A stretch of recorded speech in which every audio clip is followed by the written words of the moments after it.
महालक्ष्मी पूजन, दीपावली का अवसर आ रहा है, धनतेरस, रूप चौदस, दीपावली, पड़वा मतलब गोवर्धन पूजन और 5वां दिन भाई दूज यम द्वितीया।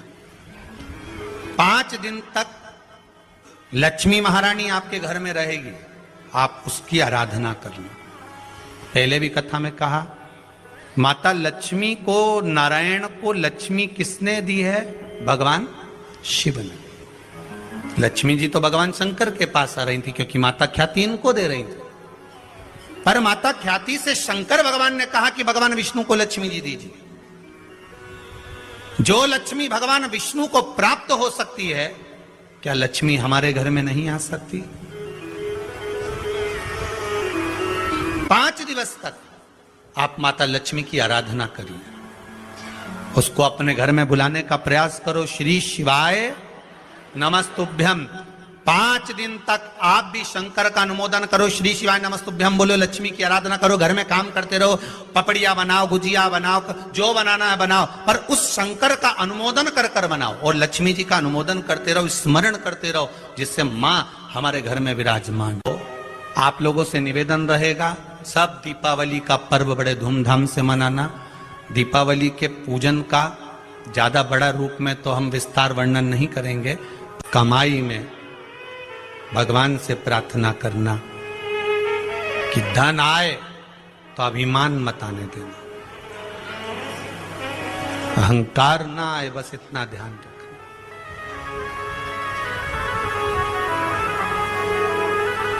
लाल चंदन का जो जल होता है, ये व्यक्ति के जीवन में जो धन कहीं रुक गया, अटक गया, नहीं दे रहा, बेलपत्री के वृक्ष के नीचे, जड़ के नीचे सींचन करने से वो प्राप्त हो।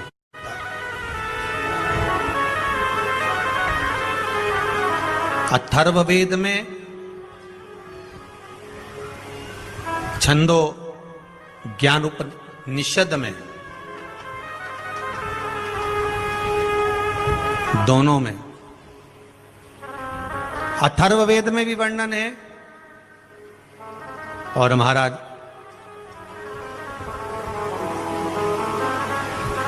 वर्णन किया गया कि पीपल के वृक्ष की जो जड़ होती है, बेलपत्री के वृक्ष की जो जड़ होती है,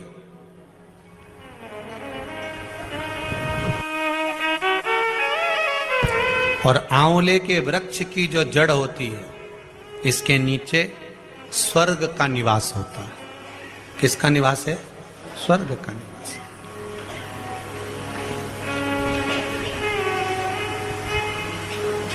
अथर्ववेद में भी कहा और छंदो उपनिषद में भी वर्णन करा।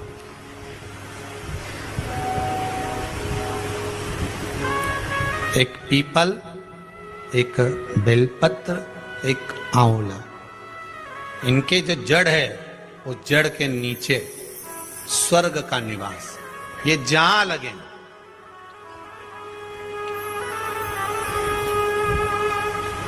बस एक बात का ध्यान रखिए उसके लिए,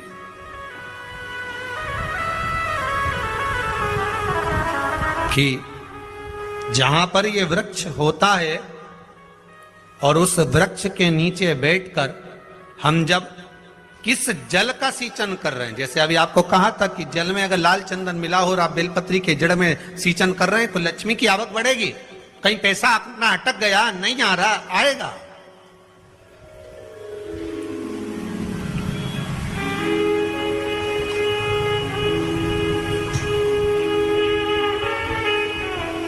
पीपल की जड़ में इत्र का जल, पीपल की जो जड़ होती है उसमें इत्र का पानी, थोड़ा सा जल, उसमें थोड़ा सा इत्र का भाग हो महाराज, और आप भगवान पीपल देव, पिपलेश्वर महादेव का स्मरण कर कर पीपल की जड़ में अगर जल चढ़ा रहे हैं, और मान लो शरीर में कोई कष्ट हो गया है, शरीर में कोई रोग हो गया है, कोई मालूम पड़े ये हाथ 4 दिन से दुख रहा है, या 4 दिन से ये नस दब गई है, या ये कमर दब रही है, तो आप 2-4 दिन कर देखो। कलश के अंदर जल, जल में इत्र का थोड़ा सा भाग, पीपल की जड़ के नीचे आप उसका सींचन करिए पिपलेश्वर महादेव के नाम से। उस जल को थोड़ा सा भाग लेकर आ जाओ उसी में से जो चढ़ाया है, और उस स्थान पर जहां कष्ट है उसको लगाना प्रारंभ करिए। 2 दिन 3 दिन कर देखो। प्रैक्टिकल करने में क्या जाता है? सीवर वाला महाराज झूठ बोल रहा हो तो प्रैक्टिकल करने में क्या जाता है? करते रहो। जिन जिन ने प्रैक्टिकल करे उनका रिजल्ट यहां सामने है, जिन जिन ने करे। और अभी और पत्र देगा पढ़ने के लिए हो, अभी कहीं का भजन आएगा जब देख लेंगे।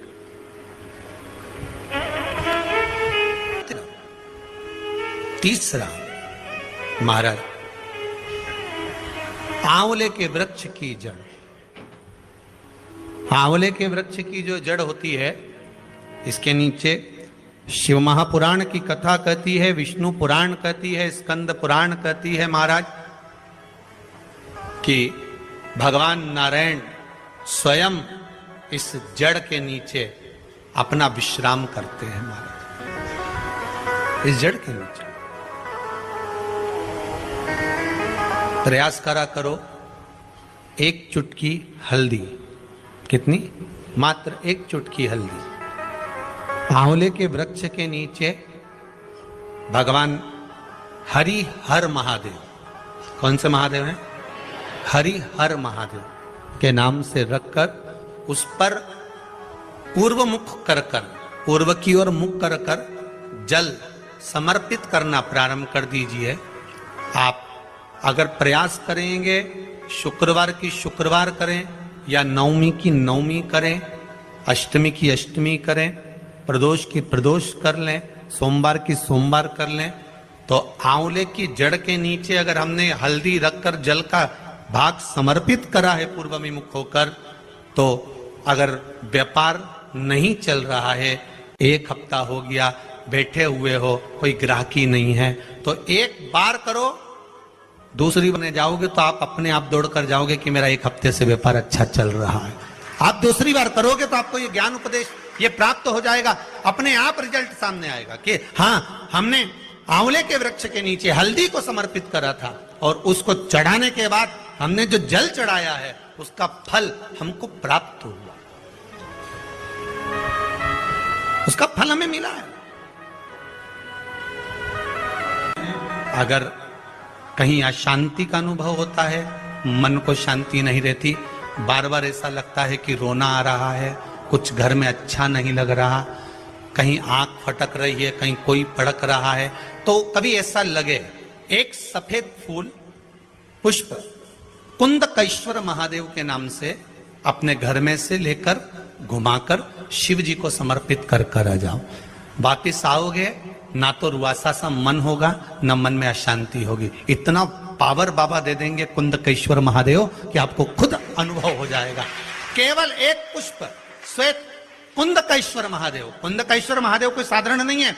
जिस समय माता पार्वती ने विदल और उत्पल का संहार करा था, तो कुंदुक भगवान के चरणों में जाकर लगा। उस कुंदुक के लगने से भगवान शंकर का नाम कुंदकेश्वर हो गया। भगवान शिव ओघड़दानी, त्रिकालदर्शी, कैलाशी, अविनाशी भगवान शिव के अन्य अवतारों का वर्णन है। फिर आगे जो चरित्र कहा गया है, भगवान के 12 ज्योतिर्लिंग का स्मरण कराया गया। महाराज, एक बात ध्यान रखिएगा, शिव महापुराण कार्तिक महत्तम कथा तो आज विराम हो जाएगी, पर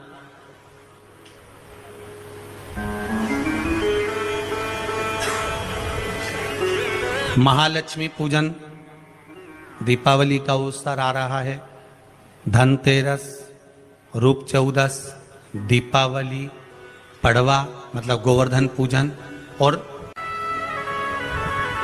उसका फल हमें मिलेगा। कोई भी क्रम करे, हम फिर कहेंगे, फिर निवेदन करेंगे, कुआं खोदो, एक जगह खोदो, पानी निकलेगा। कभी यहां भटक गए, कभी वहां भटक गए, थोड़े दिन यहां आ गए, थोड़े दिन कहीं दूसरी जगह चले गए, फिर तीसरी जगह चले गए, चौथी जगह चले गए, भटक रहे हैं। अब बाबा से विनती करना, अब नहीं भटकूंगी चाहे कुछ भी हो जाए।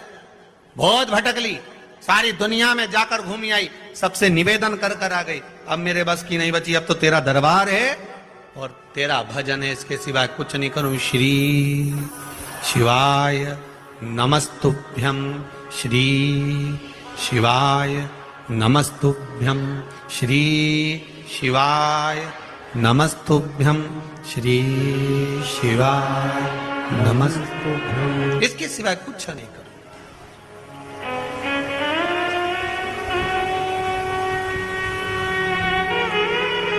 हमारा भजन मूल हो जाए।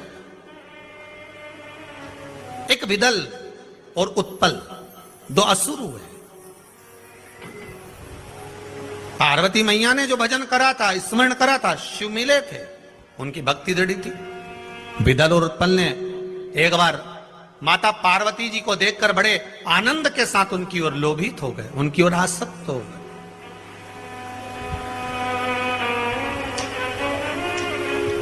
जो जो राक्षस, जो जो असुर भगवान की ओर लोभित हुआ, भगवान ने उसका कल्याण कर दिया। दुनिया के लोग संसार को देखकर लोभित होते हैं, ये कितनी सुंदर है, वो कितना सुंदर है, वो ऐसा है, वो वैसा है। हम काया देख रहे हैं, केवल शरीर देखा।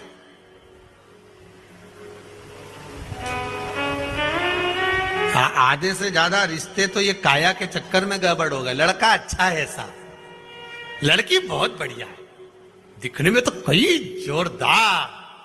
अब पहले का समय, आज का समय, पहले के जमाने में सूरत नहीं देखते थे, चरण देखते थे। आज के जमाने में चरण नहीं देखते, सूरत देखते।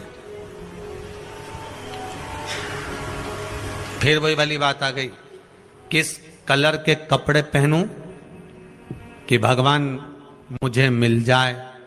शिव महापुराण की कथा कहती है, कपड़ा बदलने से परमात्मा नहीं मिलता, कलेजा बदलने से भगवान तुम्हारे सामने आकर खड़ा हो जाता है। कलेजा बदलना, कपड़ा बदलते बदलते तो जिंदगी निकल जाएगी, भगवान नहीं मिलेगा। पूरी जिंदगी निकल गई।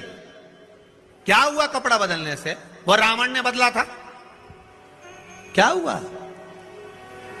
कपड़ा बदलने से भगवान ने?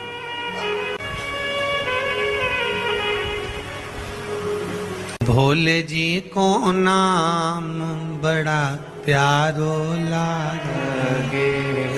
आप जिस स्थान पर, जिस जगह पर, जिस भूमि पर, जिस क्षेत्र में जहां निवास करो, भगवान की अविरल भक्ति में डूबे रहो। महाराज उन कथा कहते हैं और आप कथा कहते हो। कई महाराज कथा के और इतना आराम से ऐसा ऐसा बोले, और भगत लोग उनकी आंख में से आंसू झड़ता फिरे, सब रोए बेचारा उन बैठ बैठ के। और तुम्हारी कथा में बापड़ा एक नहीं रोए दिन भर, बट हे करे।